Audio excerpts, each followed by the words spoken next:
আসসালামু আলাইকুম। কেমন আছেন সবাই? আশা করি সবাই ভালো আছেন। আজকে অসাধারণ একটা গল্প নিয়ে আপনাদের মাঝে হাজির হলাম। আশা করি গল্পটা আপনাদের ভালো লাগবে। তো আমি ভিডিওটা শুরু করছি। আমার নাম ঈশিতা। আমার বয়স ২০ বছর। আমি অনার্স সেকেন্ড ইয়ারে পড়ালেখা করছি। আমি পড়াশোনাতে অনেক ভালো। আমি পড়ালেখা শেষ করে ঘুমাতে ঘুমাতে গভীর রাত হয়। তবে আমি যখন ঘুমাই, আমার মনে হয় আমার ঘরে কেউ একজন আছে, যে কিনা আমার সাথেই ঘুমায় প্রতি রাতে। কারণ আমি যখন ঘুমাই, আমার মনে হয় কেউ একজন আমাকে জড়িয়ে ধরে ঘুমিয়ে আছে। একদিন সকালে আমার মা ডাকে, আমার ঘুম ভাঙে। মা অবাক হয়ে বলে, ঈশিতা, তাড়াতাড়ি হুট ঘুম থেকে। এ কি অবস্থা তোর? বিছানায় একটা রক্ত কোথা থেকে এলো? আমি তাড়াহুড়া করে ঘুম থেকে লাফিয়ে উঠি। আমি দেখি, আসলেই তো আমার বিছানায় অনেক রক্তের দাগ লেগে আছে। তোর পায়জামাতেও তো কিছুটা রক্ত লেগে আছে। কি হয়েছে তোর, বল তো? আমি বললাম, মা বিশ্বাস করো, আমি বুঝতে পারছি না কি হয়েছে। আমি কিছু মনে করতে পারছি না। মা বলল, আজই তুই আমার সাথে ডক্টরের কাছে যাবি। তোর কোনো রোগ হলো কিনা জানতে হবে তো। আমি বললাম, মা, তুমি চিন্তা করো না। আমার এক ফ্রেন্ড আছে না, ঋতু, ও তো এখন ডক্টর। আমি ওর চেম্বারে আজই যাব। মা বলল, ঠিক আছে, তুই আজকে ইউনিভার্সিটি থেকে আসার সময় তোর বান্ধবীর সাথে দেখা করে আসিস। আমি বললাম, ঠিক আছে মা, তাই হবে। আমি ঘুম থেকে উঠে সোজা ওয়াশরুমে চলে যাই ফ্রেশ হওয়ার জন্য। তবে আমার শরীর অনেক ব্যথা করছিল। কেন এমনটা হচ্ছিল কিছুই বুঝতে পারছিলাম না। রাতে তো আমি ঠিক ছিলাম। কি হলো রাতে আমার? আর এই রক্তই বা কোথা থেকে এলো? ফ্রেশ হয়ে আমি নাস্তা করে সোজা ইউনিভার্সিটিতে চলে যাই। ভার্সিটি শেষ করে আমি আমার বান্ধবীর ক্লিনিকে চলে যাই। ঋতু বলল, আরে ঈশিতা, আয় আয়, এতদিন পরে আমার কথা মনে পড়ল নাকি? আমি বললাম, আর বলিস না ঋতু, অনেক বড় একটা ঝামেলা হয়ে গেছে রে। ঋতু বলল, কি ঝামেলার? তুই আগে বস তো, এখন বল কি হয়েছে। তখন আমি আমার বান্ধবী ঋতুকে সব কিছু খুলে বলি। সবটা শুনে ঋতু আমাকে নিয়ে তার প্রাইভেট রুমে চলে যায় চেক করার জন্য আমার কি হয়েছে। ঋতু আমার সবকিছু চেক করে বলে, দোস্ত, এটা কি করে সম্ভব বলতো? তোর সাথে গত রাতে সহবাস করা হয়েছে। আসলে তোর সাথে গতকাল প্রথমবার এসব করা হয়েছে, এই কারণে ব্লিডিং হয়েছে। এটা শুনে আমার মাথায় আকাশ ভেঙে পড়ল। আমি ঋতুকে বললাম, কি, তোর মাথা ঠিক আছে তো? আমি তো এখনো বিয়েই করিনি, আর আমার ঘরে আমি ছাড়া কেউ আসেনি। ঘরের দরজা ভেতর থেকে লাগানো ছিল। তাহলে আমার সাথে এসব কে করবে? তোর কথাও ভুল হচ্ছে। ঋতু বলে, না না ঈশিতা, আমার কোথাও ভুল হচ্ছে না। আমি একজন ডক্টর, আমি এসব কিছু খুব ভালোভাবে বুঝতে পারি। আমি যেটা বলছি সেটা তোকে দেখে এবং পরীক্ষা করে বলছি। তবে দোস্ত, আমিও বুঝতে পারছি না, তুই তো একা থাকিস, তাহলে তোর সাথে এগুলো কিভাবে হলো? আমি বললাম, ঋতু, জানিস আমি গভীর রাত পর্যন্ত পড়ালেখা করে যখন ঘুমোতে যাই, আমার মনে হয় আমার পাশে কেউ একজন শুয়ে থাকে। আমি এসব বিষয় এতদিন ভাবিনি, কারণ আমি মনে করতাম এগুলো আমার মনের ভুল। তুই তো জানিস আমি জিনভূত এগুলো বিশ্বাস করি না। ঋতু বলে, না না ঋষিতা, এগুলো তোর বিশ্বাস করা দরকার। কারণ এই পৃথিবীতে জিন আছে, এটা তো কোরআন হাদিসেও বর্ণনা করা আছে, তাই না? ঈশিতা, তুই এক কাজ কর, তুই কোনো হুজুরের সাথে যোগাযোগ কর। কারণ ডক্টরি ভাষায় তো আমি তোকে কি বলবো কিছু বুঝতে পারছি না। আমি নিজেও এই বিষয়টা অনেক কনফিউজড। আমি ঋতুর থেকে বিদায় নিয়ে তার ক্লিনিক থেকে বাড়িতে ফিরে আসি। আমি মাকে কি বলবো বুঝতে পারছিলাম না। এগুলো আমি কি করে আমার মাকে বলি? মা কাছে জানতে চায়, কি রে, কি হয়েছে? গতকালের বিষয় কিছু বলেছিলি তোর বান্ধবীকে? আমি বললাম, হ্যাঁ মা, বলেছি। ঋতু বলেছে আমার শরীর নাকি অনেকটা দুর্বল, এই কারণে এমনটা হয়েছে, ভয় পাবার কিছু নেই। মা বলে, আচ্ছা, আমি তো অনেক ভয় পেয়ে গিয়েছিলাম। আচ্ছা ঠিক আছে, তুই তো রুমে গিয়ে ফ্রেশ হ। আমি মাকে মিথ্যে বললাম, কারণ মার মুখের উপরে এসব কথা আমি কি করে বলি? মা শুধু শুধু আমাকে সন্দেহ করবে। মা হয়তোবা ভাববে আমি রাতের বেলায় আমার বয়ফ্রেন্ডকে রুমে নিয়ে এসেছি, আর সেই বোধহয় এসব করেছে আমার সাথে। এটাই তো স্বাভাবিক, যে কোনো মানুষই এমনটাই ভাববে। কারণ এত রাতে আমার রুমে আর কে বা আসবে? আমি নিজেও তো জানি না কি হয়েছে আমার সাথে, কে এসেছিল আমার ঘরে। তবে আমায় সবথেকে বেশি যেটা ভাবাচ্ছে সেটা হচ্ছে আমার ঘর তো ভেতর থেকে লাগানো ছিল, আর আমার বাড়িটা হচ্ছে ৪ তলায়। এত রাতে জানালা দিয়েও কেউ আসবে সেটা কোনোভাবেই সম্ভব না। তাহলে আমার সাথে এসব কে করল? কে? এটা আমাকে যে করেই হোক জানতেই হবে। আমি একটা পরিকল্পনা করি। আমি ভাবতে শুরু করি, গতকাল রাতে যার মাধ্যমে আমার সাথে এসব হয়েছে, আর যেই বা করেছে, সে আজকে রাতে অবশ্যই আবারও আমার কাছে আসবে। আর আজকে রাতে আমি ঘুমাবো না। আমি দেখার চেষ্টা করব আসলে কে আসে আমি ঘুমিয়ে যাবার পর আমার কাছে। সেদিন রাতেও বাবা মা সবাই ঘুমিয়ে যাবার পর আমি আমার ঘরের লাইটটা জ্বালিয়ে পড়াশোনা করছিলাম। পড়াশোনা শেষ করে রাত ২টা বাজে আমি আমার বিছানায় যাই, ঘরের লাইটটা নিভিয়ে। আমি আমার চোখ দুটো বন্ধ করে ঘুমানোর নাটক করে ঘুমিয়েছিলাম। হঠাৎ করে আমি অনুভব করতে পারি আমার ঘরের জানালাটা আস্তের উপরে খুলে গেল, আর ঘরে গরম বাতাস বইতে শুরু করলো। আমার চোখ বন্ধ ছিল, কিন্তু আমি সব অনুভব করতে পারছিলাম। হঠাৎ করেই আমার পাশে আমার কম্বলের নিচে কেউ একজন উঠে পড়ল, আর ঠান্ডা ২টি হাত আমাকে জড়িয়ে ধরল।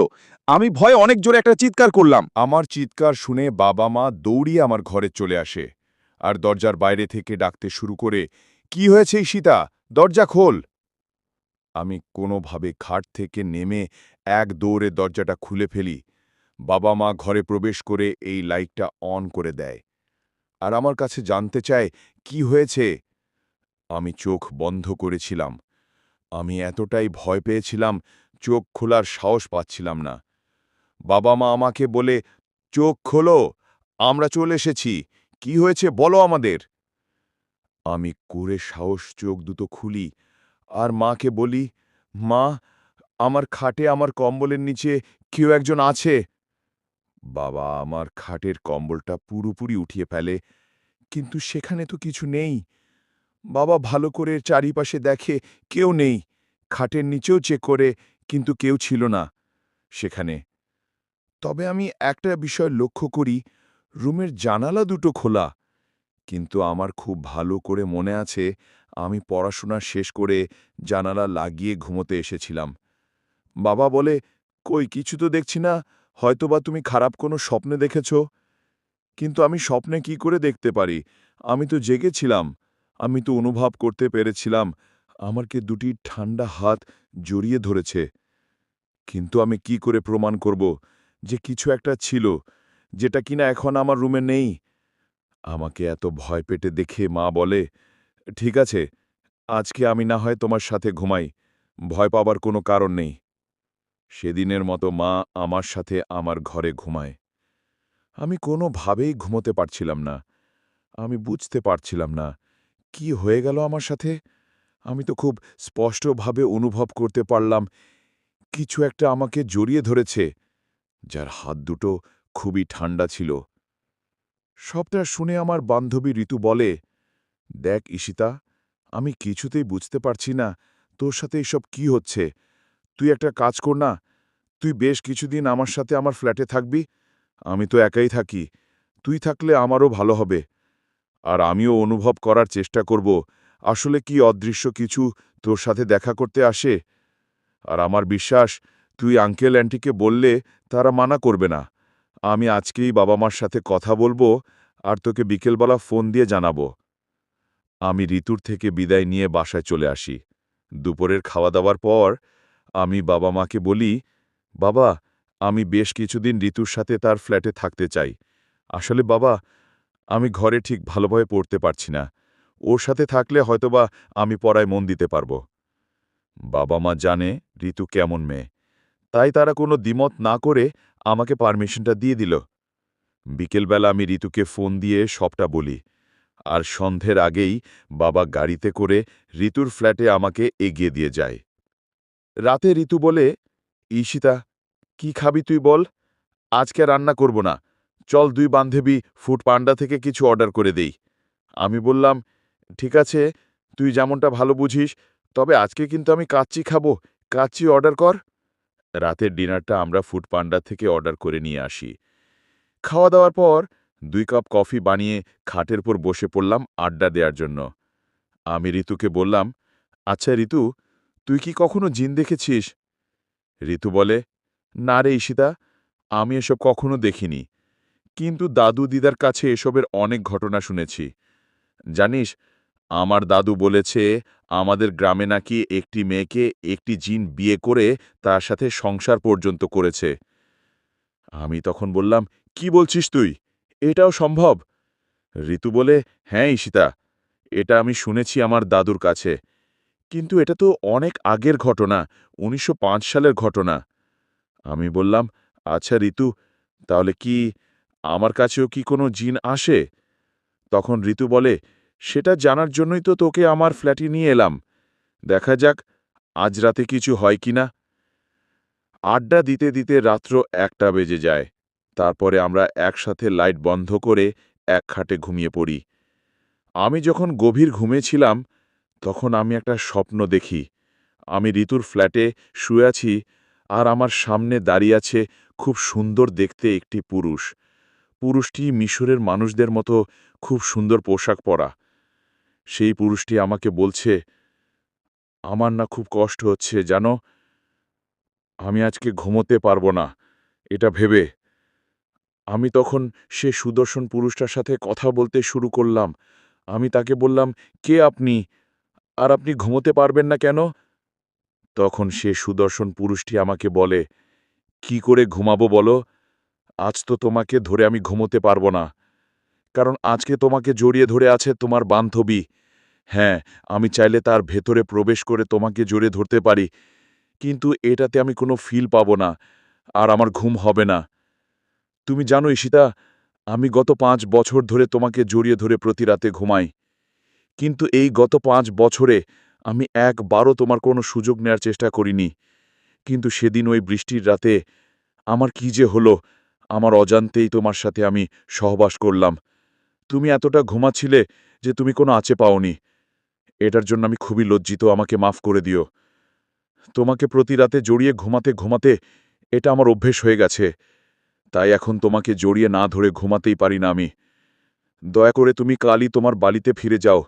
আমি তোমাকে কথা দিচ্ছি, আমি আর কখনোই তোমার অনুমতি ছাড়া আর তোমার সাথে অন্য কিছু করব না। আমি শুধু একটু তোমাকে জড়িয়ে ধরে ঘুমাবো। দয়া করে তুমি বাড়ি ফিরে যাও।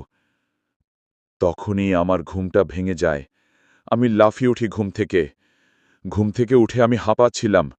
আমার হার্টবিট বেড়ে গেছে। আমাকে এইভাবে লাফিয়ে উঠতে দেখে আমার বান্ধবীরও ঘুম ভেঙে যায়। ঋতু উঠে আমাকে বলে, কি হয়েছে সীতা, এভাবে হাঁপাচ্ছিস কেন? আমি আমার বান্ধবীকে সবটা বলি, স্বপ্নের বিষয় আর সেই সুদর্শন পুরুষটির বিষয় সবকিছু বলি। সবটা শুনে ঋতু বলে, গত ৫ বছর ধরে সে তোর সাথে ঘুমাচ্ছে, আর তুই কোনো আঁচে পেলি না? ঈশিতা, এটা কোনো স্বপ্ন না, আসলে সে একটা জিন। এই কারণেই তোর স্বপ্নের মাঝে দেখা করতে এসেছে সে। কিন্তু সে কে, আর কোথা থেকে তোর সাথে এলো, আর গত ৫ বছর ধরে সে তোর সাথে আছে? আর এখন কি করব আমরা? কি করে জানবো সে জিনটি আসলে কে? ঈশিতা, একটা কাজ করা যাক, শোন। আমি যে ক্লিনিকে জব করি সেখানে ডক্টর আজিম নামে একজন ব্যক্তি আছে। সে একটু অন্যরকম। আমি বললাম, অন্যরকম বলতে তুই কি বুঝাতে চাচ্ছিস? ঠিক বুঝতে পারছি না, একটু বুঝিয়ে বলতো। ঋতু বলে, আসলে সে ডক্টর হলেও সে অনেক ধার্মিক, তার এসব বিষয়ে অনেক জ্ঞান আছে। তার সাথে দেখা করে তাকে সবটা খুলে বললে হয় না? একে তো সে আমার কলিগ, তারপরে সে অন্য কাউকে বলবেও না। আমার মনে হয় সে হয়তো আমাদের সাহায্য করতে পারে। আমি বললাম, ঠিক আছে, তাহলে আমি কালকে ভার্সিটি থেকে সোজা তোর ক্লিনিকে চলে যাব। তুই তোর কলিগের সাথে আগে থেকে কথা বলে রাখিস এই বিষয়ে। ঋতু বলে, ঠিক আছে, তুই চিন্তা করিস না, চল এখন ঘুমিয়ে পড়, আমি আছি তো। তারপর আমরা ঘুমিয়ে পড়ি, আর পরের দিন সকালে আমি ভার্সিটিতে চলে যাই ঘুম থেকে উঠে, আর ঋতু চলে যায় তার ক্লিনিকে। ভার্সিটি শেষ করে আমি ঋতু আর তার কলিগের সাথে দেখা করতে যাই। হ্যালো, আমি কি ভিতরে আসতে পারি? ঋতু বলে, আরে ঈশিতা, চলে এসেছিস, আয় আয়, মিট মাই কলিগ আজিম ভাইয়া। আমি তাকে সালাম দিলাম। আসসালামু আলাইকুম ভাইয়া, আমি ঈশিতা, কেমন আছেন আপনি? আজিম ভাই সালামের উত্তর দিলেন, ওয়ালাইকুম আসসালাম, আলহামদুলিল্লাহ ভালো আছি। ঈশিতা, আসো আসো, তোমাকে নিয়ে কথা হচ্ছিল। ঋতু আমাকে সবটাই খুলে বলেছে তোমার বিষয়। দেখো, আমাদের এই জগতে কিন্তু অদৃশ্য অনেক কিছুই আছে, বিশেষ করে জিনজাতি, যেটাকে না মানলেই নয়। শোনো, অনেক ধরনের জিন আছে, অনেক রকমের জিন আছে, আবার এদের ভিতরে অনেক জাতির জিনও এই পৃথিবীতে আছে। তাই আমরা যদি জানতে চাই সে জিনটি আসলে কে আর সে তোমার কাছে কেন আসে, তাহলে আমাদেরকে ঢাকার মিরপুর মাজারে যেতে হবে। আসলে সেখানে আমার পরিচিত একজন অনেক বড় হাফেজ আছে, যার কাছে আছে 10টি শক্তিশালী জিন। দেখো ঈশিতা, আমরা মানুষ, আমরা চাইলেই অদৃশ্য জগতের কারোর সাথে যোগাযোগ করতে পারবো না, তবে একটা জিন চাইলে আর একটা জিনের সাথে খুব সহজেই যোগাযোগ করতে পারে। তাই আমাদের যত দ্রুত সম্ভব তার সাথে দেখা করে এই বিষয়টা নিয়ে কথা বলা দরকার। আমি বললাম, ঠিক আছে আজিম ভাইয়া, তাহলে আমরা কবে রওনা করছি? আজিম ভাই বলল, তুমি চাইলে আগামীকাল বিকেলে আমরা যাব সেই মাজারে। আমি বললাম ঠিক আছে ভাইয়া, তাহলে সে কথাই রইল। চল ঋতু, আমরা তাহলে এখন বাড়িতে ফিরে যাই। ঋতু বলল, আল্লাহ হাফিজ ভাইয়া, কালকে দেখা হবে। আজিম ভাই তখন আমাকে একটা পানির বোতল দিয়ে বলল, নাও, এটা তোমার কাছে রাখতো। আমি বললাম, এটা কি ভাইয়া? এটা তো এক বোতল পানি। আজিম ভাই বলে, এটা কোনো সাধারণ পানি না, এটা মক্কা শরীফের জমজম কূপের পানি। আজকে তুমি তোমার খাটের চারিপাশে এই পানিটা ছিটিয়ে দিও, তারপরে বিসমিল্লাহ আর আল্লাহর রাসূলের নাম নিয়ে ঘুমিয়ে পড়ো। আশা করি আজকে তোমার তেমন কোনো সমস্যা হবে না। আমি বললাম, ঠিক আছে ভাইয়া, আপনাকে অনেক অনেক ধন্যবাদ। তাহলে আমরা আজকে আসি। ভাইয়া বলে, ঠিক আছে, আল্লাহ হাফেজ, দেখে শুনে যেও। দিনের শেষে রাতের অন্ধকার নেমে আসে। যতই রাত হচ্ছিল ততই যেন একটা অজানা ভয় আমাকে গ্রাস করছিল। আমি আজিম ভাইয়ের কথা মতো সেই বোতলের কিছুটা পানি আমার খাটের চারিপাশে ছিটিয়ে দেই। তারপর ঋতুকে জড়িয়ে ধরে কোনোভাবে ঘুমানোর চেষ্টা করি। রাত যখন গভীর, তখন আমি গভীর ঘুমেছিলাম। তখন আমি একটি খুব অদ্ভুত ধরনের স্বপ্ন দেখি। আমি দেখি সেদিন রাতে স্বপ্নে দেখা সেই জিনটি আমার দরজার সামনে দাঁড়িয়ে আছে। সে অনেক চেষ্টা করছে আমার কাছে আসার, কিন্তু অদৃশ্য কোনো শক্তি তাকে আমার কাছে আসতে দিচ্ছে না। সে আমার দরজার সামনে দাঁড়িয়ে রাগে ফুসফুস করছে আর আমাকে বলছে, তুমি কাজটি মোটেও ঠিক করনি। আমি কেন তোমার কাছে আসতে পারছি না? তুমি কি করেছো বলো? তুমি কেন বুঝতে পারছো না? আমি তোমার কোনো ক্ষতি করতে চাই না। আমি তো শুধু তোমাকে ভালোবাসি। ভালোবাসা কি পাপ নাকি? আর আমি তোমাকে জড়িয়ে না ধরে ঘুমাতে পারি না। ঈশিতা, তুমি কেন এমনটা করছো আমার সাথে? কেন আমাকে এত কষ্ট দিচ্ছ বলো? এটা বলে সে আবারও আমার কাছে আসার চেষ্টা করে, কিন্তু যখনই সে আমার খাটের সামনে আসে, দূরে ছিটকে পড়ে যায় আরেক পাশে। কি হচ্ছে সে বুঝতে পারছে না। সেই জিন আমার দরজার সামনে দেওয়ালটায় অনেক জোরে জোরে ঘুষি মারতে শুরু করে। আমি দেখছিলাম তার হাত ফেটে রক্ত বেরোচ্ছে। আমি স্বপ্নের মাঝেই তাকে বলতে শুরু করি, এমনিটা করবেন না, আপনার কষ্ট হবে, আপনার হাত কেটে রক্ত বেরোচ্ছে। তখন সে আমাকে বলে, তোমার সাথে না ঘুমোতে পারাটা এর থেকে অনেক বেশি কষ্টের। এর মধ্যেই চারিপাশে ফজরের আজান দিতে শুরু করে, আর সে অদৃশ্য হয়ে গেল আমার চোখের পলকে। যাওয়ার আগে সে আমাকে বলে, দয়া করে কালকে তুমি এমনটা করো না, তোমার কাছে আমাকে একটু আসতে দিও, আমার প্রতি তুমি একটু দয়া করো। তখনই আমার স্বপ্নটা ভেঙে যায়। আমি ঘুম থেকে অনেক জোরে একটা চিৎকার দিয়ে উঠি। চিৎকার শুনে ঋতু বলে, এই শ্বেতা, কি আছে, কি আছে বল আমাকে। দাঁড়া, তোর জন্য পানি নিয়ে আসি, এই পানিটা খাতো। এখন বলতো কি হয়েছে তোর? আমি বললাম, ঋতু, আজকেও না, আমি একটা স্বপ্ন দেখেছি জানিস। আমি ঋতুকে স্বপ্নের বিষয়ে সব কিছু বর্ণনা করি। স্বপ্ন শুনে ঋতু আমাকে বলে, আরে ওটা তো একটা স্বপ্ন, স্বপ্নকে নিয়ে এত কেন ভাবছিস তুই? এসব কথার মাঝে আমার চোখের নজর গিয়ে পড়ে আমাদের দরজার সামনের দেয়ালটায়। দেয়ালটায় নজর যাওয়ার পরে আমি আরেকটা চিৎকার দেই। ঋতু বলে, কিরে, আবার কি হলো? আমি ঋতুকে বললাম, ওই দিকটায় দেখ। ঋতু যখন ওই দেয়ালটা দেখে, তারও পুরো শরীরে লোম দাঁড়িয়ে যায়। এ কি? এটা কি করে সম্ভব? আসলে আমরা দুজন দেখছিলাম আমাদের ওই দেয়ালটা একজন বারবার ঘুষি মেরেছে, এ কারণে দু এক দিক কেটে গেছে আর রক্ত দিয়ে সে জায়গাটা ভরে আছে। আমি বলেছিলাম না, সেটা স্বপ্ন না, এটা আসলেই ঘটেছে। আমি অনেক ভয় পেয়ে গেছিলাম এসব জিনিস দেখে। ঋতু বলে, আচ্ছা ঈশিতা, তুই শান্ত হ, আজকেই তো আমরা যাচ্ছি মাজারে, আমরা সব কিছু জানতে পারবো, চল আমার সাথে। আমরা বাসা থেকে বের হয়ে আজিম ভাইকে কল করি। ভাইয়া বলে, হ্যাঁ ঈশিতা, বলো কি হয়েছে। আমি বললাম, ভাইয়া এখনই আমাদের মাজারে যেতে হবে। ভাইয়া বলে, কিন্তু কেন? আমাদের তো কথা হয়েছিল আমরা বিকেলে যাব। আমি বললাম, না ভাইয়া, অনেক বড় একটা ঘটনা ঘটে গেছে, আমাদের আর দেরি করা উচিত হবে না, আমাদের এখনই যাওয়া উচিত। ভাইয়া বলে, কি হয়েছে বলো তো। আমি ভাইয়াকে ফোনে সব কিছু খুলে বলি। স্বপ্ন শুনে ভাইয়া আমাকে বলে, ঠিক আছে, তুমি আর ঋতু আমার বাড়ির দিকে চলে আসো, এখান থেকে রওনা করছি। আমি বললাম, ঠিক আছে ভাইয়া, আমি আর ঋতু এখনই আসছি। আমরা দুজন আজিম ভাইয়ার বাসায় যাই, সেখান থেকে সকালে নাশতা করে তারপরে রওনা করি মাজারের উদ্দেশ্যে। মিরপুর আসতে আসতে আমাদের 2 ঘন্টার মতো সময় লাগে। মাজারের সামনে এসে আমরা 3 জন দাঁড়াই। আজিম ভাই আমাদেরকে বলে, তোমরা 2 জনে এখানে দাঁড়াও, আমি ভিতরে গিয়ে আমার বন্ধুকে নিয়ে আসছি। আজিম ভাইয়া মাজারের ভিতরে চলে যায়, আমি আর ঋতু সেখানেই কিছুক্ষণ দাঁড়িয়ে থাকি। কিছুক্ষণ পর আজিম ভাইয়া তার সাথে করে একটি খুব সুন্দর লোককে নিয়ে আসে, যার পরনে ছিল সাদা ধবধবে পাঞ্জাবি, মাথায় টুপি, সাদা দাড়ি। দেখে আমাদের আর বুঝতে বাকি রইল না, এই হচ্ছে আজিম ভাইয়ের বন্ধু, সে হাফেজ। সে আমাদেরকে একটি সালাম দিয়ে বলে, আমার নাম রাকিব। আমরা তার সালামের উত্তর নিয়ে আমাদের নামটাও তাকে বলি। রাকিব ভাই আমাদেরকে বলে, আপনারা 3 জন আমার সাথে আসেন। আমরা তার সাথে হাঁটা শুরু করি। সে আমাদেরকে নিয়ে মাজারের ভিতরে একটি কক্ষে প্রবেশ করে। আমি কক্ষে প্রবেশ করে দেখি ঘরটা খুব সাজানো গোছানো আর খুব সুন্দর মিষ্টি আতরের ঘ্রাণ রয়েছে সে ঘরে। রাকিব ভাই আমাদেরকে বলে, এই ঘরের ভিতরে আমি আমার জিন সাথীদের সাথে কথা বলি আর তাদের সাথে দেখা করি। আপনি এখন আপনার সাথে যা যা ঘটেছে সব কিছু আমাকে বলবেন। দেখুন ঈশিতা, আপনারা হয়তো তাদেরকে দেখতে পাচ্ছেন না, কিন্তু আমার সাথে এখানে আরও 10টি জিন দাঁড়িয়ে আছে যারা বাতাসের সাথে অদৃশ্য হয়ে আছে। আপনি এখন যা যা বলবেন আমার সাথে, তারাও খুব মন দিয়ে সেগুলো শুনবেন, আর তারা তাদের মতো করে চেষ্টা করবে আজকে রাতের ভেতরেই সেই জিনটার বিষয়ে সবকিছু জানার। আর আগামীকাল সকালে আপনারা আবারও এখানে আসবেন, আমি আপনাদেরকে সবকিছু খুলে বলবো তারা কি কি জেনেছে সেই জিনটার বিষয়। আমি রাকিব ভাইয়াকে সবকিছু খুলে বললাম, শুরু থেকে শেষ পর্যন্ত। সবকিছু শুনে রাকিব ভাইয়া খুব অদ্ভুত ধরনের একটা প্রশ্ন করল আমাকে। আজকের মতো গল্পটির প্রথম পার্ট এখানেই শেষ করছি। খুব তাড়াতাড়ি পরবর্তী পার্ট আপলোড করে দেব। দ্বিতীয় পার্ট দেখতে চ্যানেলটা সাবস্ক্রাইব করে রাখো। ভালো থেকো সবাই।